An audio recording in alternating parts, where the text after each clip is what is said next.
La oratoria no se refiere solo al hecho de hablar con otros.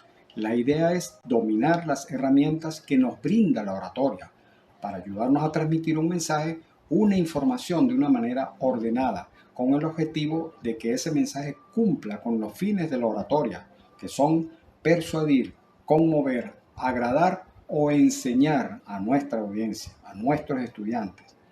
Aunque podemos lograr fines exitosos tanto a nivel personal como a nivel profesional. Hola, mis estimados participantes, futuros colegas. Quien les habla, el profesor Rubén Mogollón, y hoy me siento orgulloso, aunque a la vez comprometido, al ofrecerles este módulo, que además me encanta. Lo disfruto muchísimo, aparte de ser de tanta importancia en nuestra carrera docente. La oratoria, o como lo he denominado yo, la oratoria en la expresión oral del docente. Porque nosotros debemos dominar estas herramientas, estas técnicas, para lograr una comunicación efectiva con nuestros estudiantes, con nuestros participantes. De nuevo, quiero felicitarles por estar acá participando en este hermoso diplomado. Igualmente, quiero agradecerles de parte de consultores DM1621 y de la UPEL para profesionalizar su futuro. Éxitos.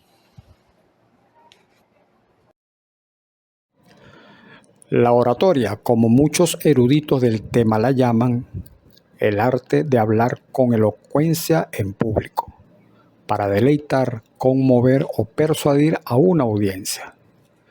¿No les parece como conocido este concepto? Sobre todo hoy en día con las fulanas campañas para la presidencia, ¿cierto?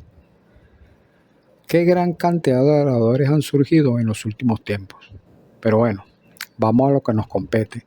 La oratoria implica el uso del lenguaje verbal y corporal y requiere de técnicas y reglas para expresarse claramente ante un público numeroso o pequeño. Es importante recordar que el hombre es el único ser viviente al que Dios, o al que nosotros consideremos creador del hombre, le dio el maravilloso don del habla. Y es al maestro Cicerón, entre los años 163 y 43 a.C., que se le conoce como el padre de la oratoria. Y es que vamos a estar claros, la palabra es el arma más extraordinaria que poseemos. Es una poderosa herramienta para transformar nuestra realidad, mejorarla inclusive. Y es que muchas veces subestimamos el gran poder que tienen las palabras, dependiendo de cómo las utilicemos, por supuesto. Tendrán grandes efectos, bien sea positivos o negativos. Cuando vienen acompañadas de grandes emociones, tienen un poder supremo para provocar el cambio y dependerá de nosotros si ese cambio es para bien o para mal. Nuestro futuro a veces depende de lo que sentimos, de lo que pensamos y de lo que hablamos. Con ellas podemos construir, sanar o destruir en segundos. Son sagradas y pueden aliviar, pero también son como granadas de mano. Si nos descuidamos, pueden estallar y hacer o hacernos mucho daño. Por eso, una sola palabra puede darnos mucho, pero también puede quitarnos todo.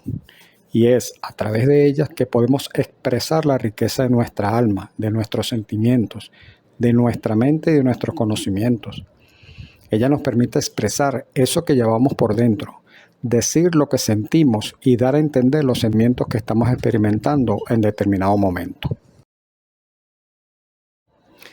Igualmente podemos establecer o romper relaciones con nuestros semejantes, pasar momentos agradables con nuestras amistades o familiares, desahogarnos o consolar a otros. Cuando tenemos un problema o estamos afrontando una situación desagradable, hablar es un gran paso. Esto en cuanto al lenguaje oral se refiere.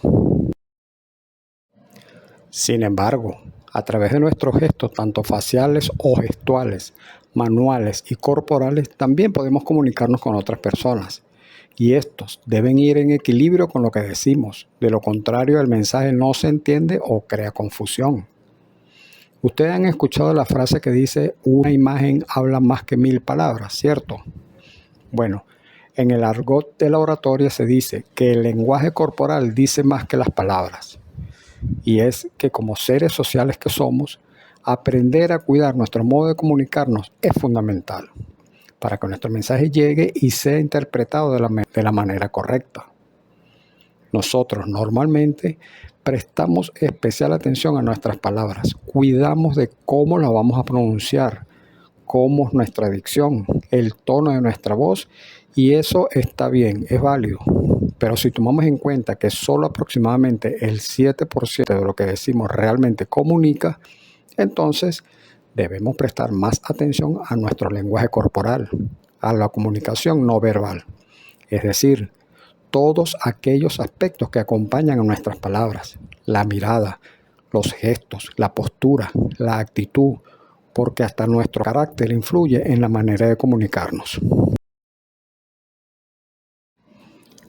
En referencia al orador como tal, ¿ustedes se han preguntado en algún momento si el orador nace o se hace? La Real Academia de la Lengua Española define al orador como persona que por su naturaleza y estudios tiene las cualidades que lo hacen apto para lograr los fines de la oratoria. Ajá, ¿qué significa esto? Bueno, no vamos a negar que así como existen personas con cualidades innatas para la música, para el arte, para la ciencia, hasta para batir mezcla, porque no todo el mundo sabe preparar una buena mezcla. Para cualquier actividad que requiera cierta destreza, hay personas que tienen esa facilidad que los caracteriza. Y en el arte de hablar en público, también hay personas que tienen una disposición natural a la utilización de las palabras. Sin embargo, también hay las que requieren alguna o mucha preparación para hablar en público. Es decir, que hay oradores que nacen, sin embargo, hay otros que se forman, que se moldean. En lo particular, yo conozco gente que tiene una facilidad para expresarse ante pocas o muchas personas y que no les da pena hablar en público, así estén hablando cosas sin importancia, tonterías, como dice uno popularmente, un charlatán, un parlanchín, un hablador de pistoladas. Pero está al otro lado de la moneda, los que ni locos ni que les paguen son capaces de ofrecer un discurso, así sea uno cortico, al hablar, o mejor dicho, hablar delante de una audiencia por pequeña que ésta sea. Sufren de ataques de pánico, no les salen las palabras, se bloquean totalmente, sudan a chorros e inclusive hay unas que hasta se desmayan. Es ahí donde debemos enfocar nuestro mayor esfuerzo, en aprender esas herramientas, esas técnicas que la oratoria nos ofrece, en formarnos para no improvisar de una manera torpe y quedar como un fraude. Porque aunque parezca contradictorio, hasta las improvisaciones hay que ensayarlas. Hay que aprender a improvisar. Y es precisamente esa preparación lo que necesitamos para tener la clave del éxito al enfrentar a un auditorio, a un grupo de personas, en nuestro caso, a nuestros estudiantes. Ok, todo muy bonito, pero ¿qué es la oratoria? Luego de muchos estudios, análisis e investigaciones al respecto, se determinó que la oratoria es una ciencia. Ahora, ¿por qué es una ciencia?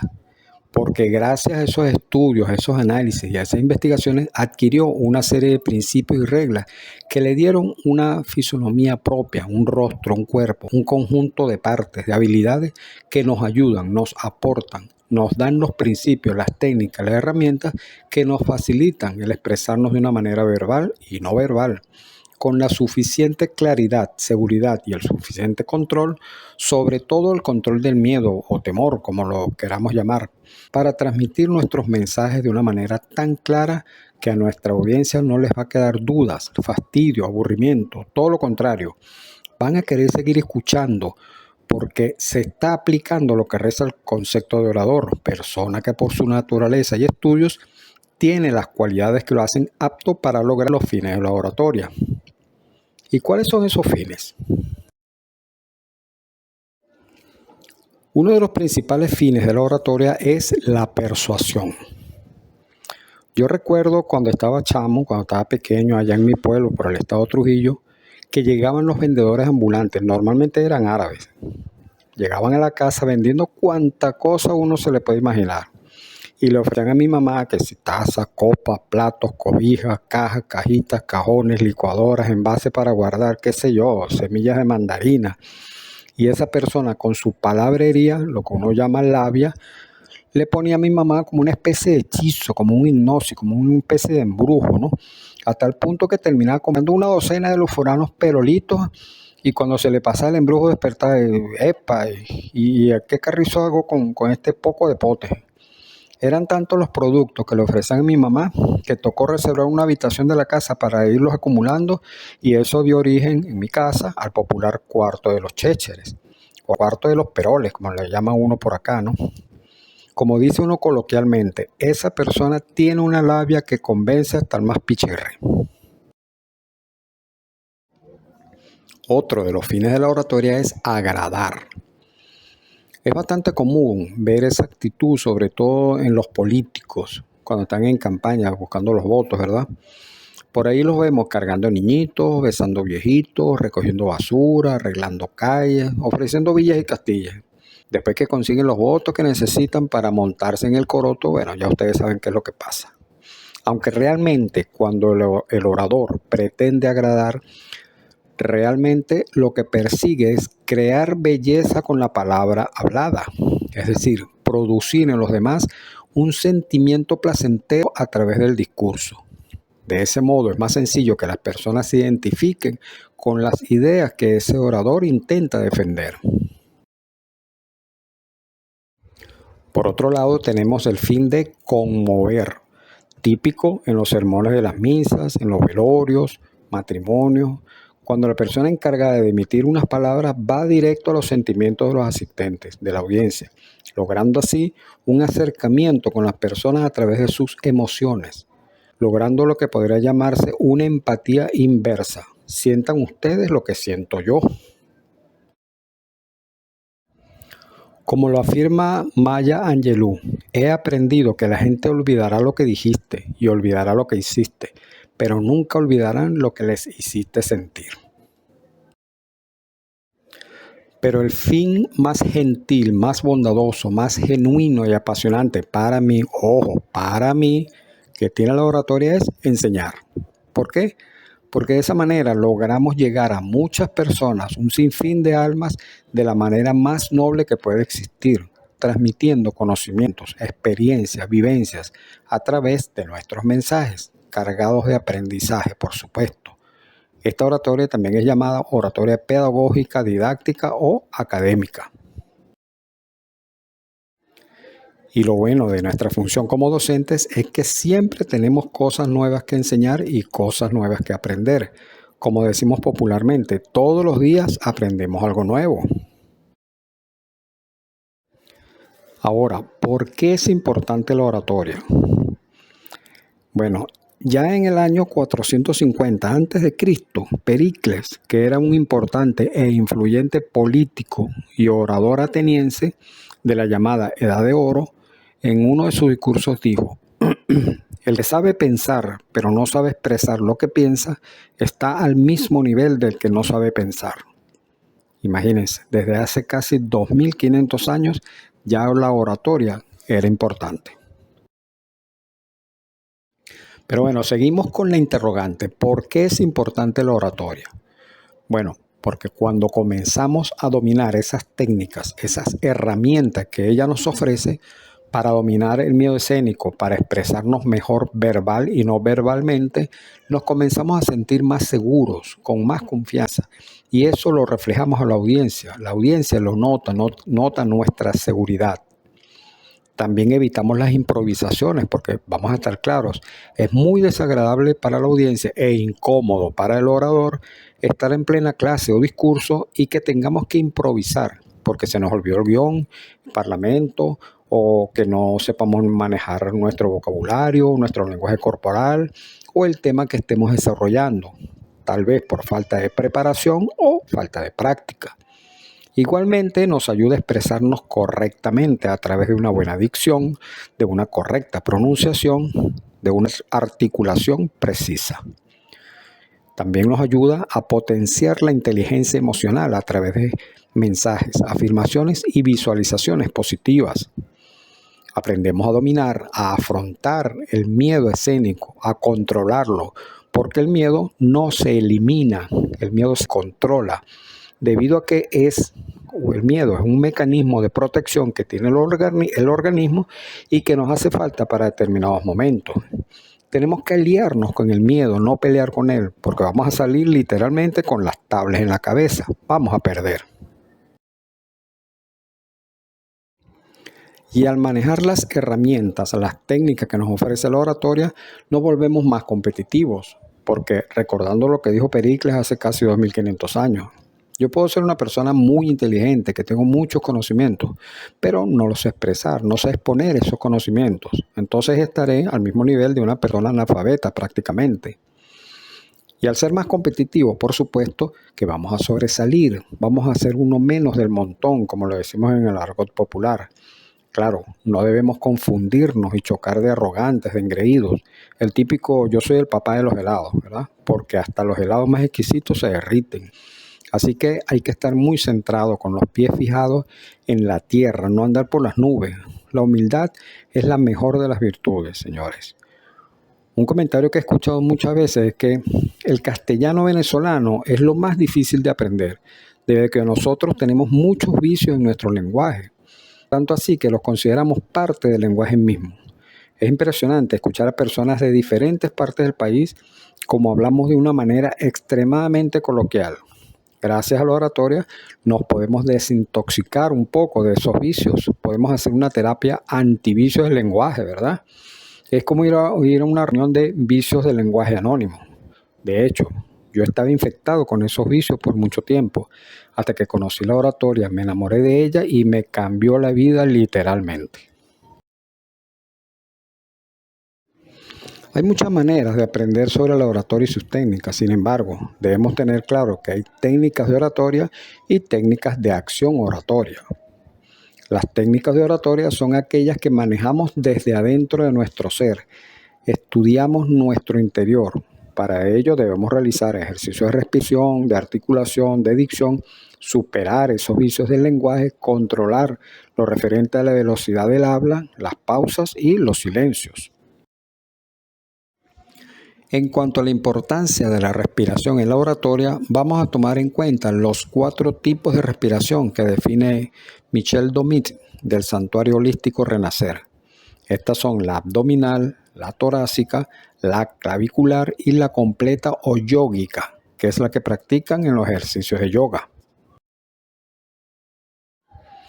Y aunque la respiración completa integra a las 3 anteriores, por la forma en que se ejecuta el acto respiratorio consciente, es la respiración abdominal la más adecuada para dar discursos e inclusive es la que practican los cantantes, debido a que el diafragma y la musculatura abdominal se integran de una manera total. Observen en esta lámina el proceso de respiración diafragmática.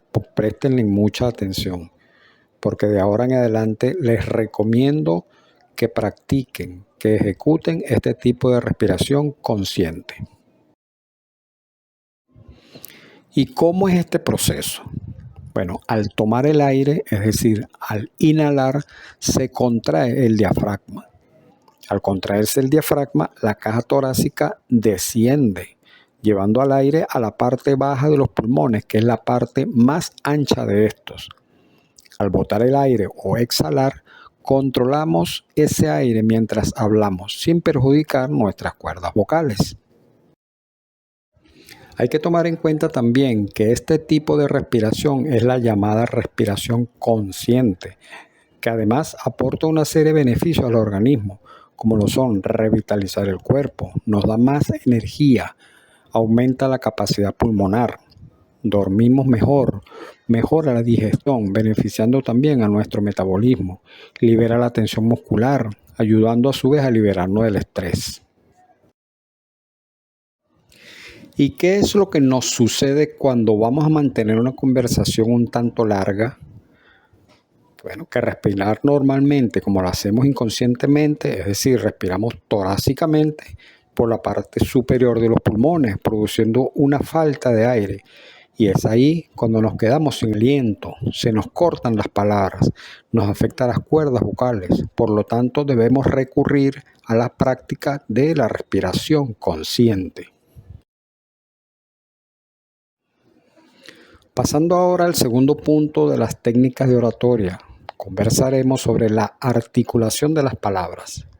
Para ello, tomé el concepto que describió el escritor, intelectual y político peruano Alexander Albán Alencar en su libro Manual de Oratoria, donde define a la articulación como pronunciación clara y distinta de las palabras y tiene que ver con la posición de los órganos de la voz para la pronunciación correcta de una vocal o una consonante. Entonces, podemos deducir que la articulación en la oratoria es el proceso de producir sonidos del habla mediante el movimiento de los órganos articulatorios, que se encuentran principalmente en la boca y en la faringe. Estos órganos son la lengua, los labios, la mandíbula, el paladar blando, la laringe y la glotis. Sin embargo, son la lengua y los labios los que definen como buena o mala la articulación de las palabras. ¿A ustedes no les ha pasado que se muerden la lengua o un labio y no pueden pronunciar correctamente las palabras? Ahora, es la articulación o pronunciación la que permite variar las cualidades del sonido y convertir esos sonidos en palabras. También debemos tomar en cuenta que es muy frecuente que nuestro entorno, nuestros niveles educativos, costumbres, contribuyan a una deficiente pronunciación, como lo podemos observar en esta imagen. ¿Cuál es nuestra obligación como docentes? Disponer de una buena articulación, de pronunciar correctamente los vocablos, es decir, hablar claramente para que nuestro mensaje se entienda y no hagamos que nuestra audiencia o estudiantes pierdan el interés en lo que estamos diciendo. Por otra parte, la dicción está vinculada a la manera de pronunciar las palabras.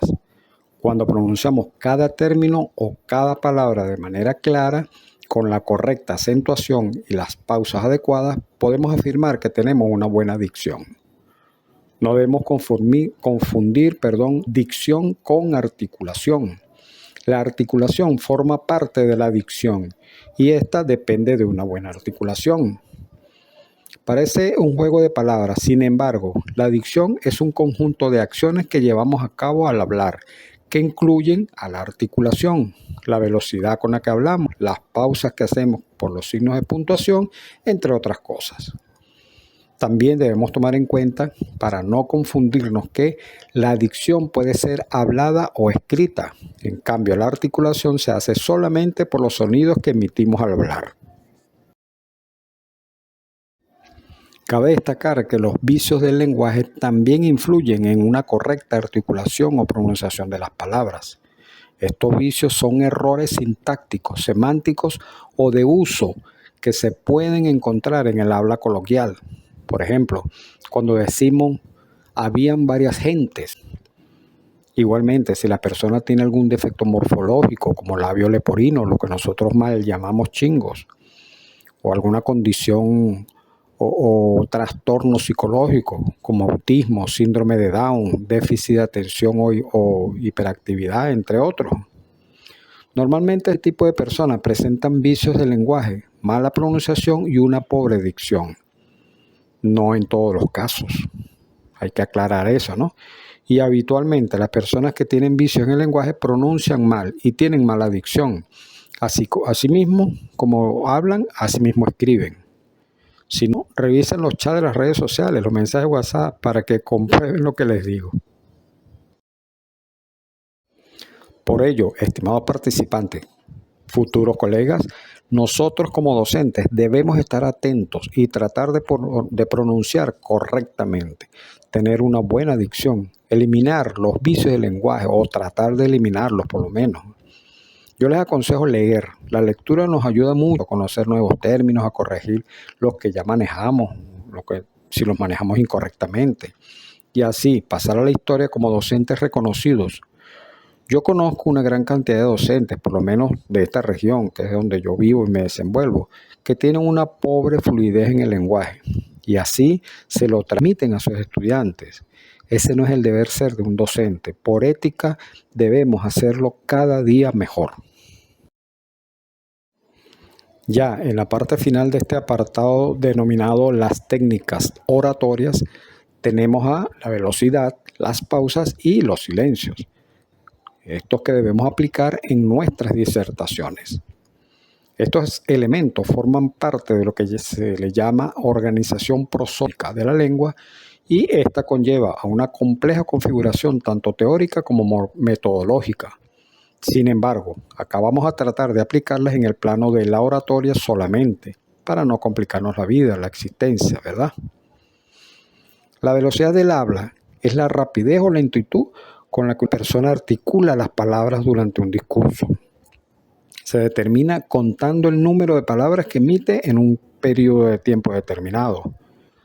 En nuestro medio, la velocidad del habla ideal para un discurso oscila entre 130 y 170 palabras por minuto, debido a que permite mantener la atención del público.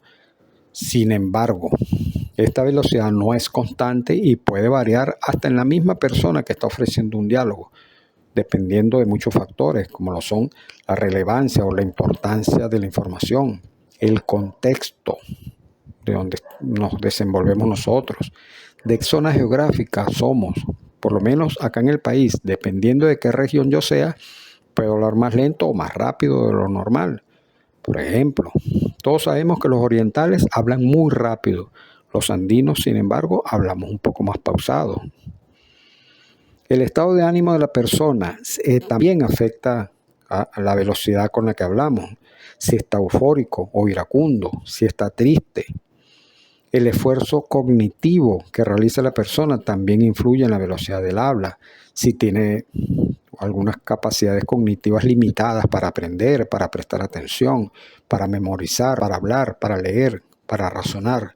Todo esto influye en la velocidad que le imprima el discurso.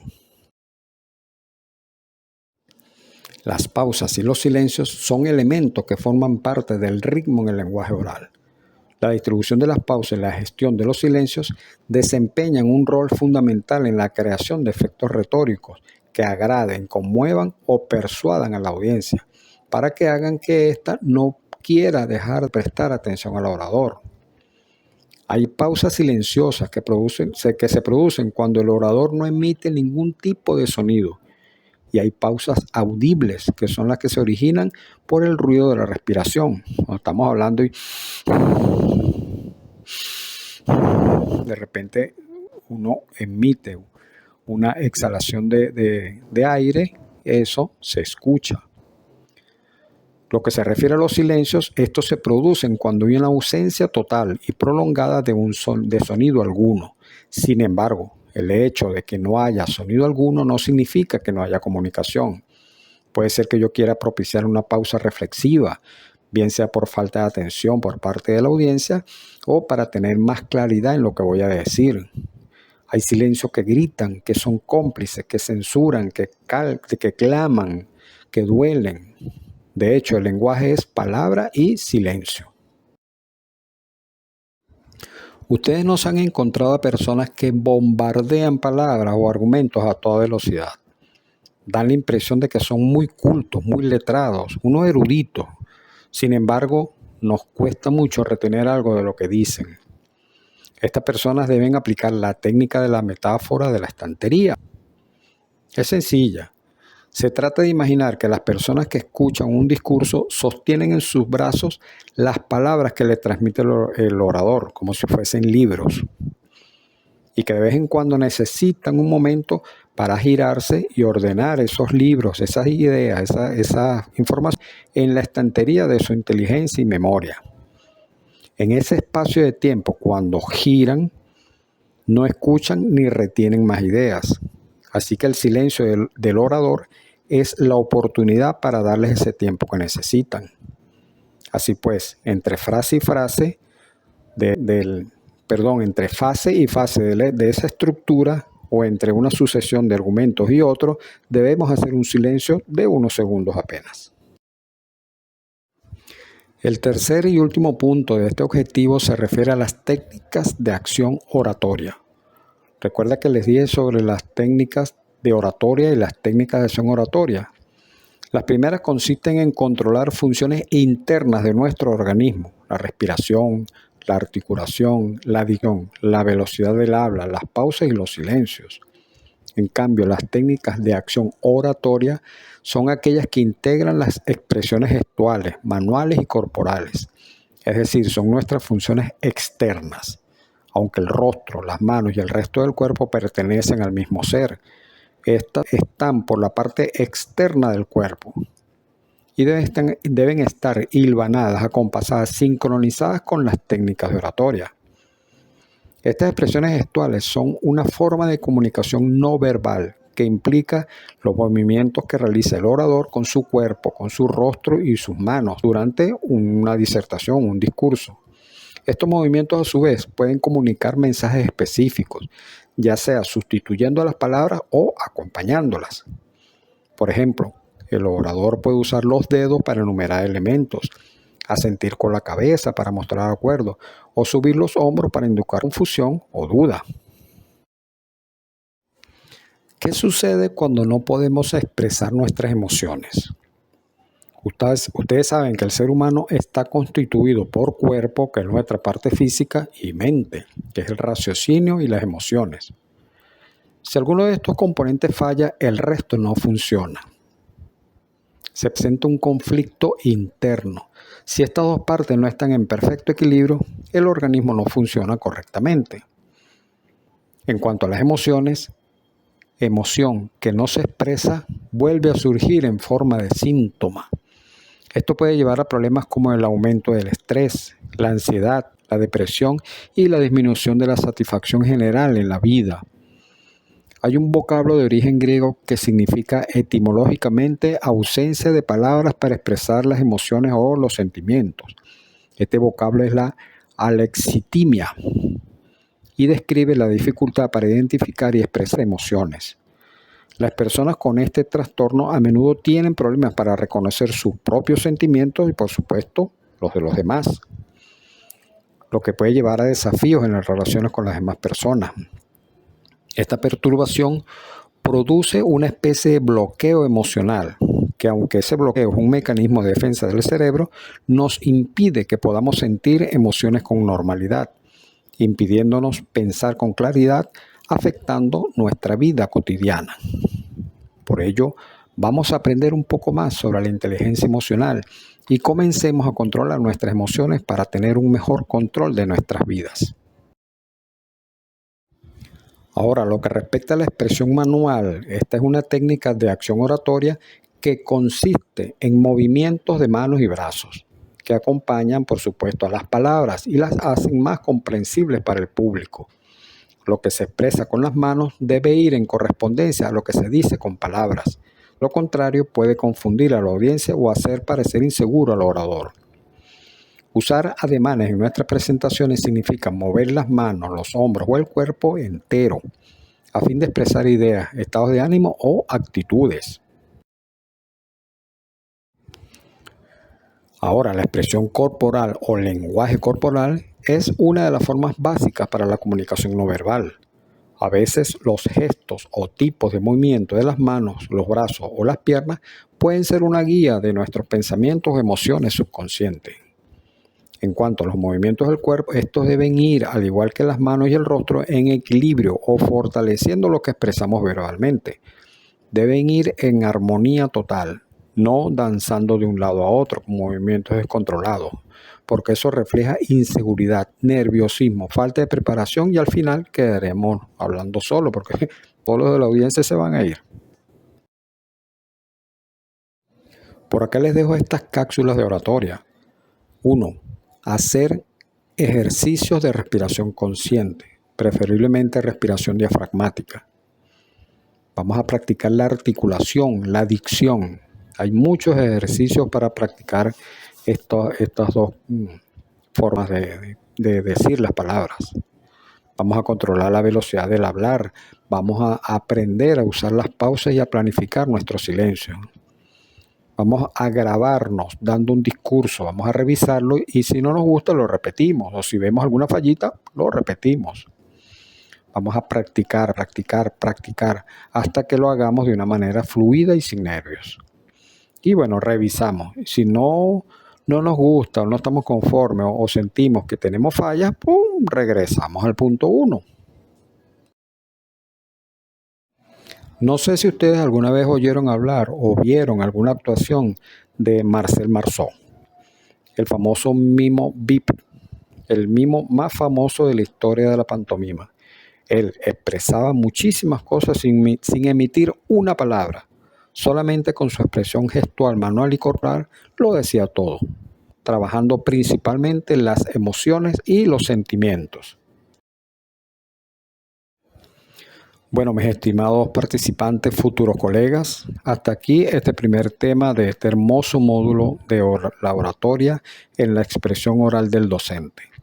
Espero ser de gran ayuda para ustedes y demás está decirles que estoy a sus órdenes en este lado del escenario.